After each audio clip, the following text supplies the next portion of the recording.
Nakasulat ko.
It's 4:25. Kakatapos na namin mag-lunch tuloy. Kakatapos na namin mag-dinner. Oo, te. Hindi dinner kami ng 3:30. I'm just gonna do some work. And I have my green tea. I'm not sure kung buksan yun. Kasi binuksan ko yung lampshade. I'm not sure kung may epekto siya. Wait lang. Guys, look at the bows. Ow! Not sure kung papalitan ko yung ito. Tsaka ito. Pero if papalitan ko, it would be in pink. Ano naman. Meron mo ng pink na yarn. Kaso hindi ko lang siya kung enough. Pag simutan ako, tutuloy ko.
Hindi ako nagamit ng headband kapag ayos yung buhok ko kasi I feel na mag-flat siya dito.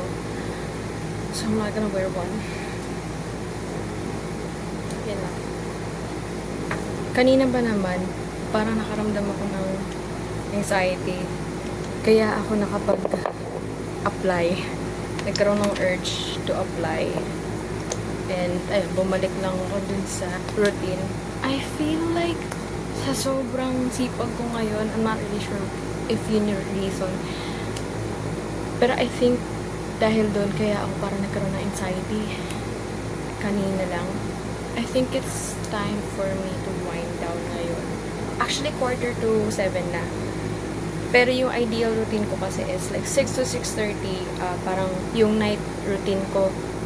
In reality, it's not really fixed. After ng night routine is another like 1 hour 30 minute sesh of focus sesh, ganun. I'm gonna do some work. Which, minsan nagagawa, minsan hindi. And I feel like this is the day na hindi ko magagawa yun.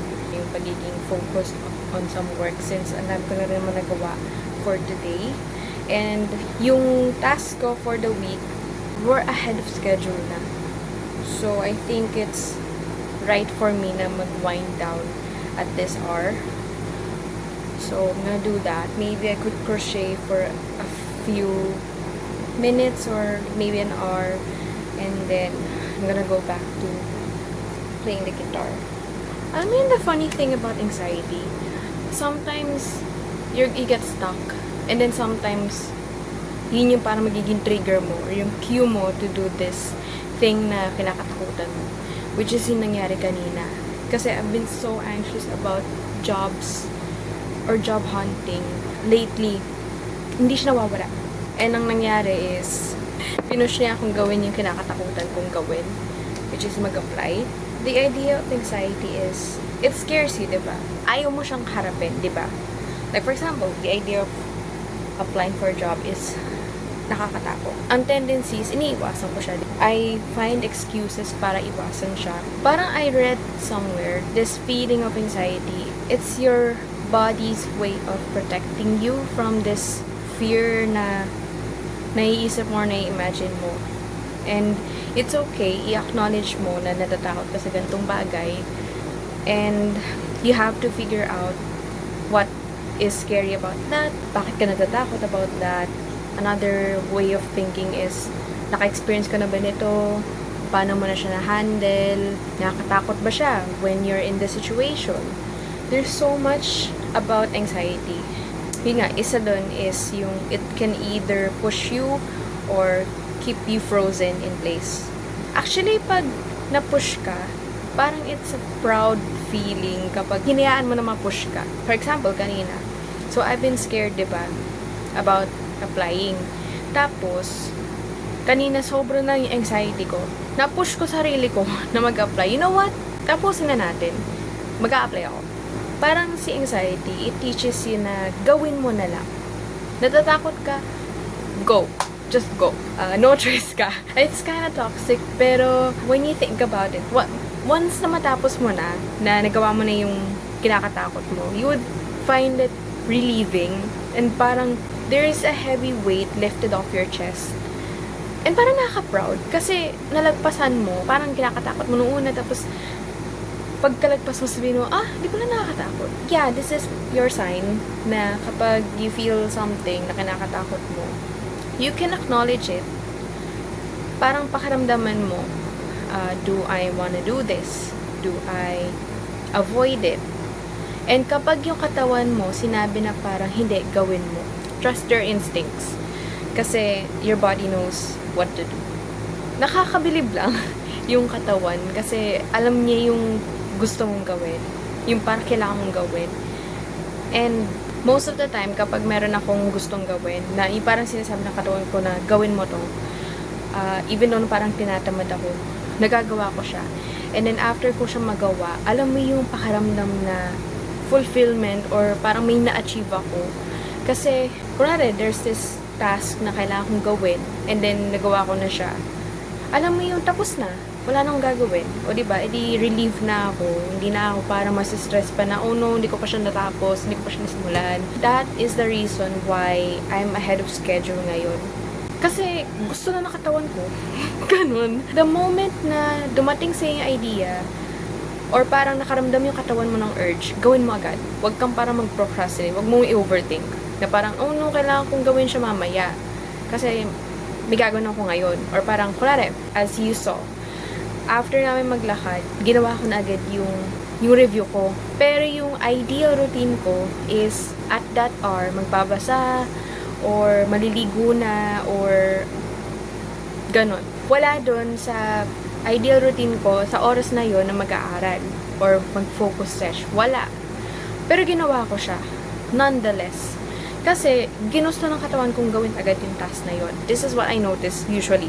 Pag hindi ko pinansin yung katawan ko na parang gusto yung gawin to, and then hindi ko pinansin kasi it's not the time para gawin to, mamaya mo gawin. Kasi you have to do this first. Nawawala ako sa mood. And then, I put off this task. Parang hindi ko na siya nagagawa kasi yung momentum, kumbaga, hindi ko pinansin. Hindi ko nakuha yung opportunity. Ngayon na parang nandun na tayo sa sitwasyon na pwede ko na siyang gawin, hindi ko siya magawa. Ayun, napagawa ko ng task kanina umaga, and ano yung naging result? E di nakatapos agad ako. Diba? Ayun lang, I'm just ranting and I should wind down na. My entire life. Oh, well, hey, Mark. I'll jump back up. That's fine. You're good. Guys, we're all equally good at this, guys. Why did that work? That was stupid. What are you verifying? I don't know.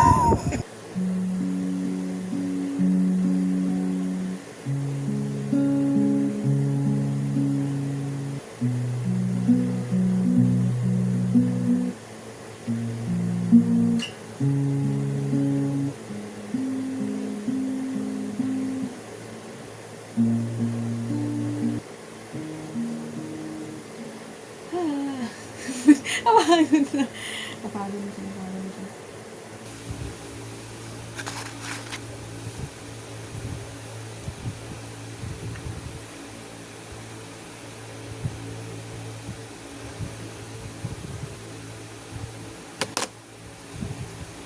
You might be wondering kung paano natutulog ng kulot yung buhok ko.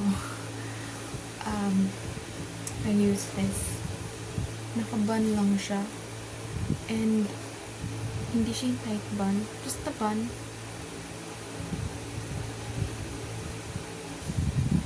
Basta yan. Just a loose bun. And then dito ko siya nalalagay sa harap. Ayan siya. And it's at the top of my head. And loose bun. And yun. Ang ideal tulog ko is 10 or 9 actually. 11. Yeah, that was my day. I would say it's a productive day. Dami ko nagawa. And I was able to do my hobbies. And I'm gonna sleep na. Ayan lang guys. Thank you so much for being here with me. I'll see you soon. Bye!